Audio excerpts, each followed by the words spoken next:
Greetings to you, ladies and gentlemen of the future. Welcome to the time capsule from the first International Cathode Ray Congress of 1934. I'm very excited to be here. I'm your television editor, Edward Rossiter. You're the host. What? They call them hosts, Ned. Television hosts. I am the host of this televisor recording. We are coming to you straight from the birth of a great industry, ladies and gentlemen. The first International Cathode Ray Congress is a huge success. It's a wonderful scene out there on the Congress floor now. There are over 300 electrical experimenters here, not just from the New York City area, even from France.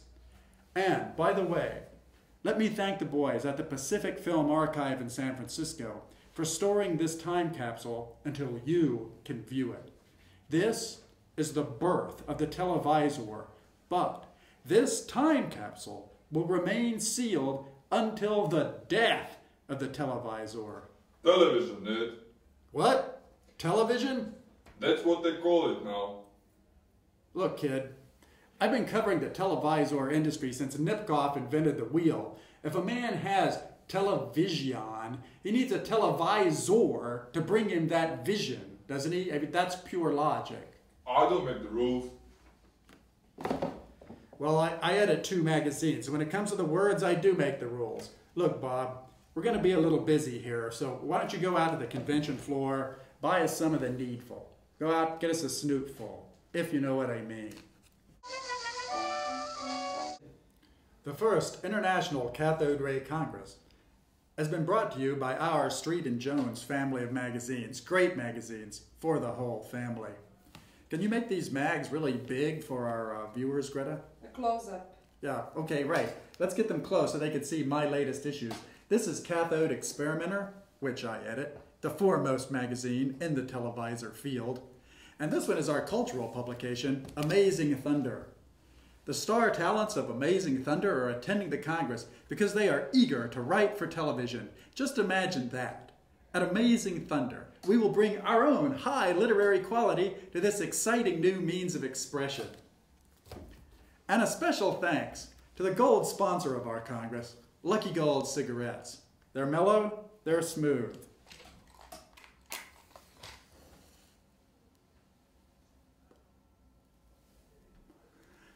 They're the champagne of the lungs. And this is our Lucky Gold cathode commemorative ashtray, created by modern industrial design. Look how rational this is. It's streamlined, and it's available for a very modest price out at the Lucky Gold booth on the Congress floor. That was quick, Bob. Things are lively out there. I hope they don't get as noisy as they did last night. This isn't the brown stuff, is it? No, You sure? I got it from the Californians. Well, and this is the good stuff. What the heck?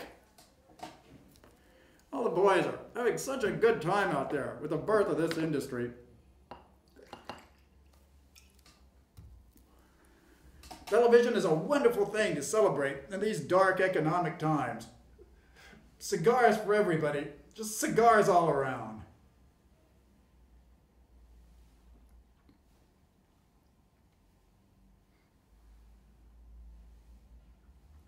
Oh, are we still rolling? Oh, okay.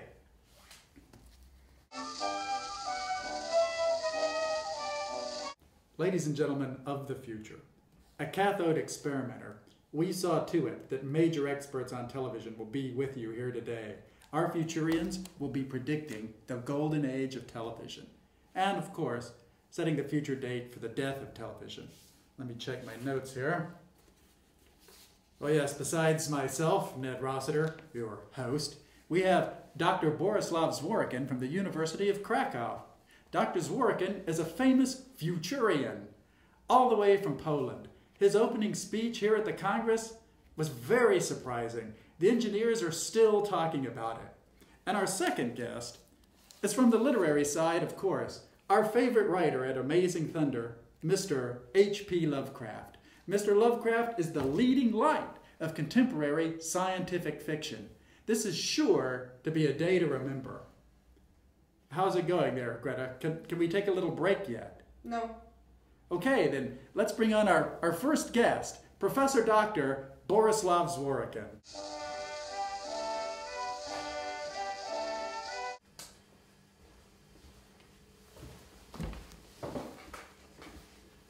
Congratulations on your keynote speech, Dr. Zworykin. Thanks. Your reputation precedes you. People say you're a real wizard of a Futurian. Yes, I'm futurist. I'm a true futurist. So, you tell us that television is here to stay for a while. Yes, at least television is truly here. That's great news. But how can you know the future?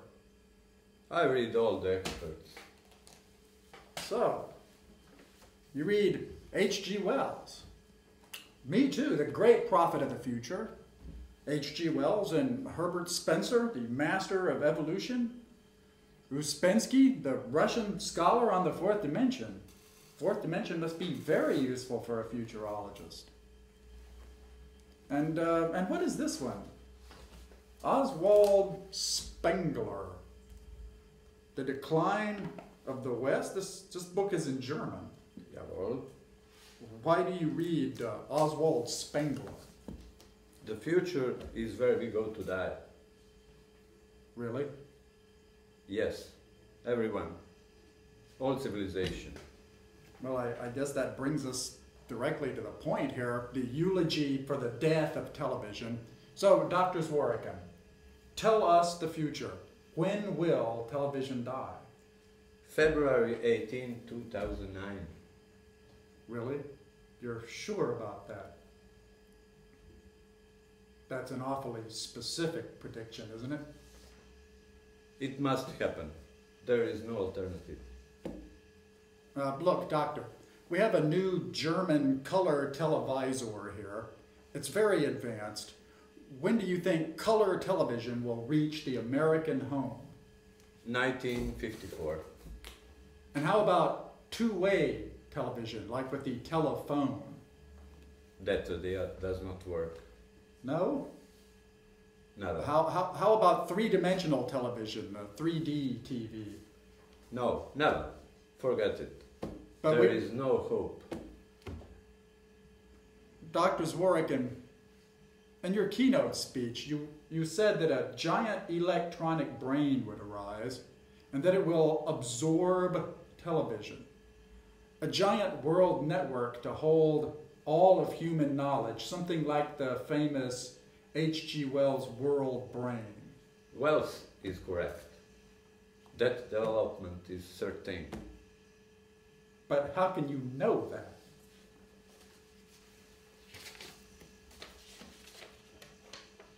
Nicholas Negroponte. I've never heard of him. I've never heard of this Alvin Toffler either. These futurists are not born yet. You're a futurist who studies future futurists? Of course I do. I read all of them. They are brilliant. How is that possible? Look, I wasn't born yesterday, pal. Dr. Zworykin.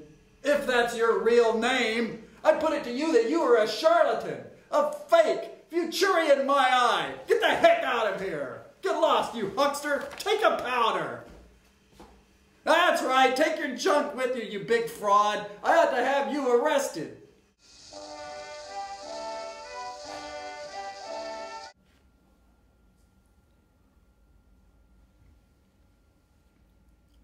I apologize for that, ladies and gentlemen. Unfortunately, our young industry is completely haunted by these fly-by-night characters. The nerve of that big phony. I can't believe it. I bet he's not even Polish. Is Lovecraft ready yet? No. I tell you what, Greta, we got some time here. Why don't you come onto the set yourself? No. But you're our technical expert. You can operate this full-color German television. No. You worked with Fritz Lang on the set of Metropolis. That must be a great story to tell the future about. I bet Fritz really loves his life in Hollywood right now. No. Oh, come on. Don't be shy. You're almost as gorgeous as Leni Riefenstahl. No. You're not afraid, are you? Oh, you big crybaby. Look, Dr. Goebbels is spending millions of Reichsmarks on television. The future for German television is tremendous. They've even got rockets with television. They've got everything.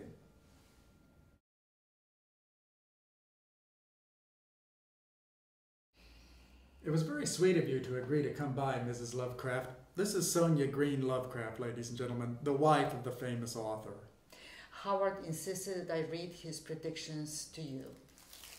That's a very nice hat. Oh, thank you. I did it myself, you know. No kidding. Yes, I'm a hat maker. I have my own shop in New York City. I'm also a writer like my husband.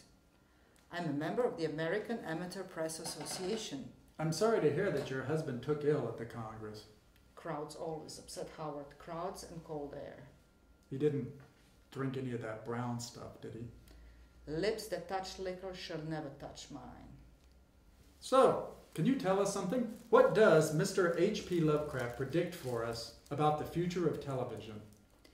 That it's not that which can eternal lie, and in strange eons even death may die. Fascinating.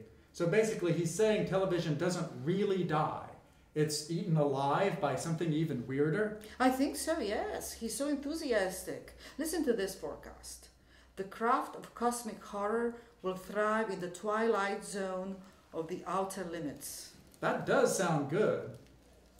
I predict that television will be the monstrous offspring of cinema.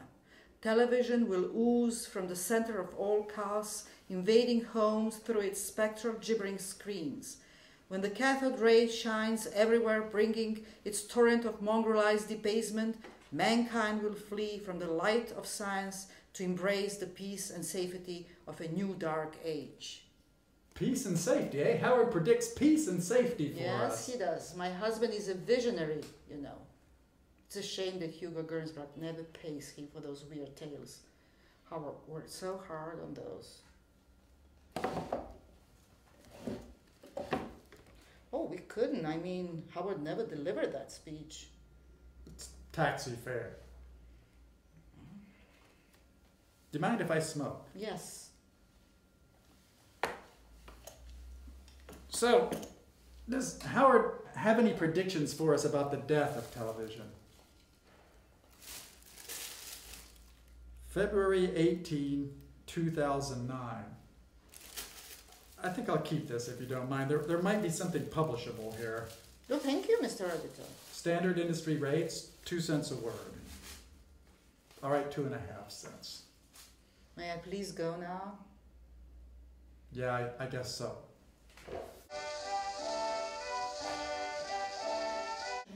Well, ladies and gentlemen of the future, we seem to have reached a consensus here. February 18, 2009. And you know what?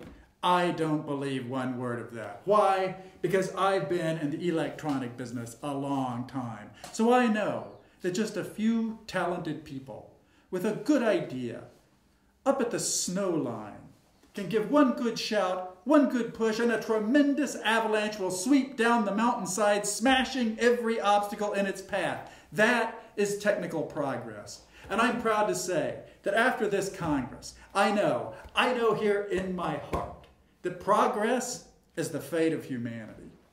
And I hope that you find people in the future looking back on us from your 21st century in your unisex suits with all your flying cars and robots.